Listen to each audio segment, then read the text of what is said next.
What's up and welcome to Football Everyday, coming to you from the studios of Manara Star in conjunction, of course, with Brazil 2014. That's right, the World Cup is about a week old. Yep. I tell you what, joining me today, Ian Yee and Randip Singh, guys. Good to see you. My name is Nelson, in case I forgot to mention. I tell you what, in Group B this morning, Holland secured their passage into the last 16 following a thrilling 3-2 win over a battling Australia. Randip, good goal by Robin, coupled with a brilliant strike by Tim Cahill. Well, Tim Cahill's strike is the goal of the World Cup so far. I mean, overall, good game of football, especially for the neutrals. But would you say the Dutch deserved the win, Randip? The Dutch did not deserve to win. I think the Australians played really well. They battled and they took the game to the Dutch. But at the end of the day, class prevailed. If Australia had one or two class players with experience, they would have murdered the Dutch because they were given so much of space, especially in the second half. And they had nothing to lose. And they had nothing to lose. Yeah, they went for it. They went for the juggler. And but good on them. They can walk away of this World Cup with their heads high. All right. Ian, we backed the Socceroos to come out fighting on yesterday's show, and fight they did, right? I mean, so what would your verdict on Australia be, and the Dutch as well? I think the Dutch definitely deserve to win. I think, like you said, they had that extra bit of class. Yeah. So I kind of felt all credit to them. But then again, we shouldn't forget how much spirit and fight that the Socceroos put into it. Yep. Like you said, it was just that difference, slight difference in class. Definitely. And they didn't have the luck of the draw, right? Yep. Probably the toughest group in the tournament. That's for sure. All right, now the reason I'm wearing a Spain jersey today is because this is probably the last time you'll see a Spain jersey on the show. Because we know that in the other Group B match, defending champions Spain, have been spectacularly knocked out of the competition following a rather timid 2-0 defeat to impressive Chile. Randip. I mean, on yesterday's show, we did mention that teams are very familiar by now with the way that Spain set up, right? So, I mean, this was clearly really evident once more. I think by Chile, right? I think it's an end of an era for the Spanish team. A lot of the players that played yesterday and in the first game against Holland will not play again for Spain. The Xavis, the Xavi Alonso's, and Xavi's headed to Qatar or something like that. Right? And the Iker Casillas and all that, they will not play. He made the goalkeeper made another boo-boo yesterday. So it's an end of an era, and they were extremely disappointing. They didn't show enough aggression, and they were extremely sluggish. I mean, that's right, Ian. I mean, following on from Randip's, Iker Casillas contributed another error for Chile's second goal. I mean, so do you think Spain deserved to go home so early, and could this be the end of a dynasty, as mentioned by Randip? I think they definitely deserve to go back. They've been over-relying on Xavi and the old guard a bit too much. Because they actually have really, really great players, really great young players some of them who are really in their peak. We're talking about Fabregas, David Silva, Juan Mata. Shouldn't they have been integrated a bit better into the squad? Instead, you have a midfield of Xavi and Xabi Alonso, not the quickest players. Busquets is not the quickest either. Fantastic player, but he's not give you the kind of coverage that you need. So in that sense, not the best technically as well, right? Compared to your Mata and your Cazorla. No, I think Busquets is a fabulous technical player, to be fair. It's just that you don't have any bite in that midfield, don't have any pace, any dynamism in there. So in the end, they got what they deserved, because how can you not build a new team around this group of it? We're talking about Cazorla, players like that. Why not? Why not? A quick one. I mean, on Casillas. I mean, why doesn't he give Pepe Reina a chance? I mean, he won the Italian Cup with Napoli, and new lease of life, having gone to Italy. And David De Gea, man. Best keeper in the Premier League. They are carrying an injury, if I'm not mistaken. You know what I mean, Randy? If Mourinho could drop Casillas, why can't Del Bosque? Absolutely. Well, Casillas is God in Spanish football, right? And I think if Del Bosque will be kicking himself for picking Casillas, I think he should have stuck with David De Gea and Pepe Reina. All right, well, that's probably the last time we're going to speak too much about the Spanish. Very quickly, in the other 6 a.m. in a game in Group A, 10-man Cameroon became the third team to be eliminated following Spain and Australia, as they were humbled by 4-0.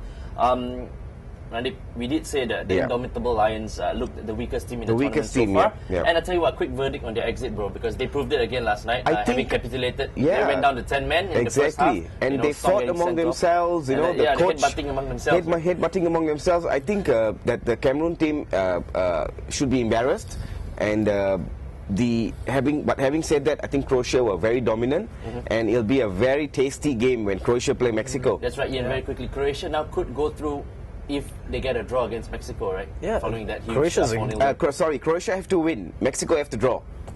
Really? Yep. Croatia have to win. Mexico have to draw. No, Mexico but has Mexico's got- on 4 points, right? Croatia has 3, right? Croatia so if has they draw. yeah. Oh yeah, sorry. Yeah. My Croatia- math, forget my math. Croatia has a great team. Yep.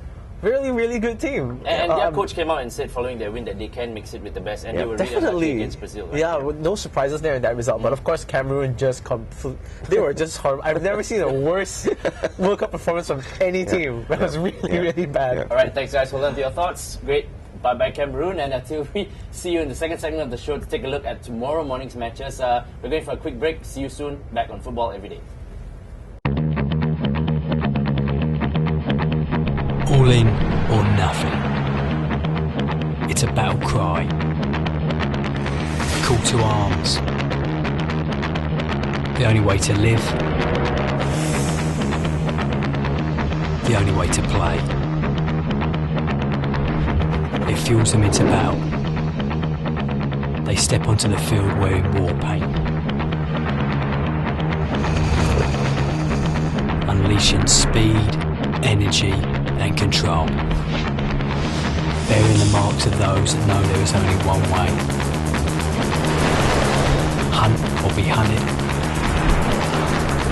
Fear or be feared. Evolve or die.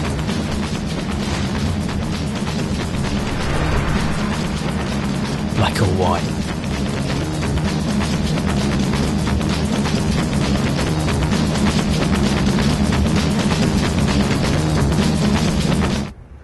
Hey there, welcome back to Football Everyday here in the second segment of the show. I'll tell you what, we're done and dusted with yesterday morning's games.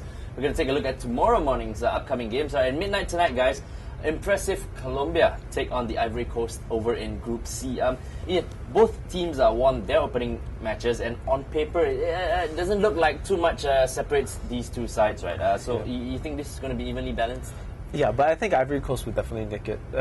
Even with James Rodriguez Yeah, on the side for That's Colombia. apparently how you pronounce it, right? I don't know. Some commentators. I'll just call him James. Yeah, but they've got James Rodriguez or James Rodriguez or whatever. But the Ivory Coast, they got Didier Drogba coming off the bench. Yep. Jorginho is actually a great player. Arsenal couldn't get the best out of him, but now he's doing really well at Roma.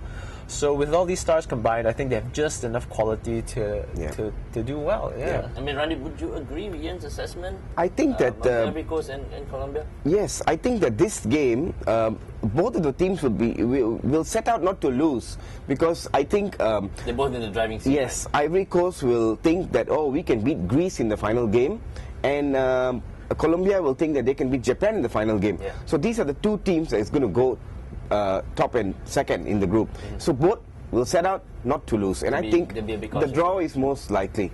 I mean, but very quickly on the Ivory Coast as well as Colombia, if you're talking about strikers, I mean, the Ivory Coast have got Jorginho, Oh, Wilfred yes. Bony. Yep. But would you say that Colombia miss Falcao, or is it Oh, is it yes. because that this group isn't really that tough? So, that's why Well, the coach says it's okay. If he's not fully fit, Yeah. we're not going to take Yeah, him along, but they have Jackson Martinez. They have a couple of players that for Muriel as Colombia, well, I think. Yeah. exactly. And they miss Falcao.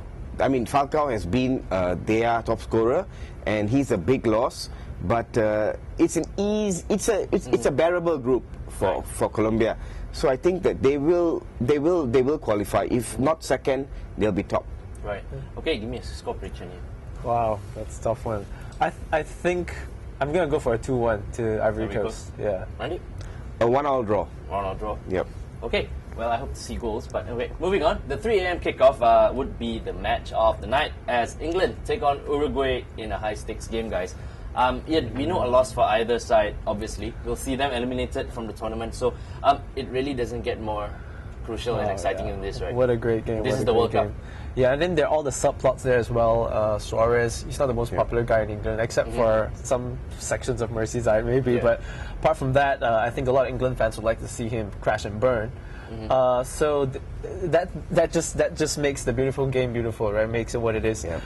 For me, I think one thing I would like to see is Rooney playing through the middle. I think Yeah. out on the left, he was quite ineffective.